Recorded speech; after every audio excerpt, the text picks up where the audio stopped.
उत्तर प्रदेश के वीरभूमि काकोरी में शुक्रवार को काकोरी ट्रेन एक्शन शताब्दी महोत्सव के अंतर्गत वीरों के नमन कार्यक्रम का शुभारंभ हुआ। मुख्यमंत्री योगी आदित्यनाथ ने कार्यक्रम का उद्घाटन करते हुए डाक अनावरण और संस्कृत विभाग द्वारा निर्मित पुस्तिका का विमोचन भी किया और इसके साथ ही बच्चों के साथ काकोरी शहीद मंदिर के बाहर सेल्फी भी ली गई। सीएम योगी ने इस अवसर पर कहा कि अब भारत का समय आ गया है, दुनिया की कोई शक्ति हमें महाशक्ति बनने से रोक नहीं सकती। उन्होंने कहा कि आज़ादी के अमृत महोत्सव में पीएम नरेंद्र मोदी ने जो पंच प्रण दिलाए हैं उनको देश के हर नागरिक को आत्मसात करना होगा और यही हमारे अमर बलिदानी और शहीद के प्रति सच्ची श्रद्धांजलि होगी। अगर हम इन प्रण को आत्मसात करके अपने कार्यों को पूरा करते हैं तो कोई कारण नहीं है कि हमारा देश विश्व गुरु और दुनिया की सबसे बड़ी महाशक्ति न बने। इस अवसर पर सीएम योगी ने जिला प्रशासन लखनऊ और संस्कृत विभाग द्वारा आयोजित एक्शन शताब्दी महोत्सव के अंतर्गत वीरों को नमन कार्यक्रम में रोहित खत्री, राजीव कुमार सिंह और शिप्रा सिंह, आफाक उल्ला खान तथा मनमोहन पांडे समेत स्वतंत्रता सेनानियों और शहीदों के परिजनों को सम्मानित किया। इस दौरान लघु फिल्म, नृत्य, नाटिका, वीर गायन समेत विभिन्न प्रकार के सांस्कृतिक कार्यक्रम भी आयोजित हुए। बता दें कि सीएम योगी ने काकोरी ट्रेन एक्शन को याद करते हुए कहा कि देश से बाहर जा रहे राजस्व को देश सेवा में प्रयुक्त करने की मंशा से जो कार्य पंडित राम प्रसाद बिस्मिल, ठाकुर रोशन सिंह जैसे वीर सपूतों ने किया था, उसने न केवल देश बल्कि पूरी दुनिया में सुर्खियां बटोरी थी और प्रदेश भर में आयोजित कार्यक्रमों के जरिए ये मां भारती के वीर सपूतों, उन महान क्रांतिकारियों को जिन्होंने सर्वस्व बलिदान किया था, उन सभी ज्ञात और अज्ञात सेनानियों और शहीदों को नमन करने का अवसर है। इसके साथ ही उन्होंने कहा कि आज़ादी एक दिन में प्राप्त नहीं हुई है बल्कि अलग अलग कालखंड में हुए संघर्षों से इसकी नींव पड़ी। अब आज़ादी के अमृत काल के शुभारंभ के अवसर पर ही काकोरी एक्शन के शहीदों के प्रति कृतज्ञता प्राप्त करने का अवसर मिला है। सीएम योगी ने कहा कि काकोरी ट्रेन एक्शन के दौरान क्रांतिकारियों ने रणनीति बनाकर भारत का पैसा जो ब्रिटेन ले जाया जा रहा था उसे रोककर भारत की क्रांति में धन का उपयोग किया था।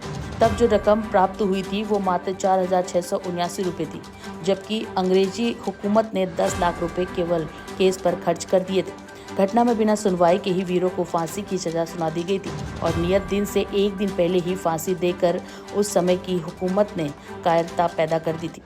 बता दें कि सीएम योगी ने कहा कि एक्शन में शामिल कुछ वीर सपूतों को फांसी हुई जबकि कुछ को काला पानी की सजा हुई थी और इन सभी को अंग्रेजों ने तमाम प्रलोभन दिए, मगर इनका एक ही जवाब था, जीवन पुष्प चढ़ा चरणों पर। इसी संकल्प के साथ खुद को बलिदान करना स्वीकार किया मगर हार नहीं मानी और आज आज़ादी इन्हीं शहीदों के बलिदान का परिणाम है। सीएम योगी ने आगे कहा कि पिछले 10 वर्षों में भारत ने अपनी शानदार यात्रा को आगे बढ़ाया है। भारत अगले 2 वर्षों में देश की तीसरी सबसे बड़ी महाशक्ति बनने जा रहा है और सबके चेहरों पर खुशहाली होगी, मगर ये तभी हो सकता है जब हमारी प्राथमिकता हमारी जाति, मत, मजहब नहीं बल्कि राष्ट्र होगा। समतामूलक समाज की स्थापना के लिए वोकल फॉर लोकल जैसे मूल्यों पर आगे बढ़ना होगा। दुनिया की कोई ताकत भारत का रास्ता नहीं रोक सकती और यही समय है जो सही समय है। प्रधानमंत्री नरेंद्र मोदी ने आज़ादी के अमृत महोत्सव पर पंच प्रण की शपथ दिलाई थी। ये हमारा सूत्र होना चाहिए।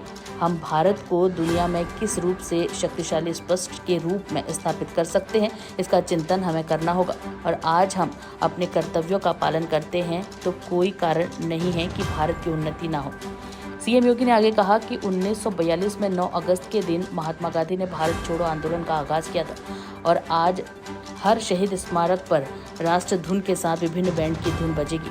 हर घर तिरंगा अभियान चलेगा जिसमें हर घर तिरंगा फहराया जाएगा और उत्तर प्रदेश में 4.5 करोड़ तिरंगे हर घर पर फहराए जाएंगे। बता दें कि 1 वर्ष तक चलने वाले राष्ट्रभक्ति के विभिन्न कार्यक्रमों में हम सबकी सहभागिता होनी चाहिए। उन्होंने कहा कि नाग पंचमी पर नाग कुंडलिनी शक्ति का घोतक है। उन्होंने कहा कि कल भारत को हॉकी और जेवलिन थ्रो में भी नीरज चोपड़ा को मेडल प्राप्त हुआ है। इन सभी खिलाड़ियों का अभिनंदन है और देश इनसे प्रेरणा ले रहा है।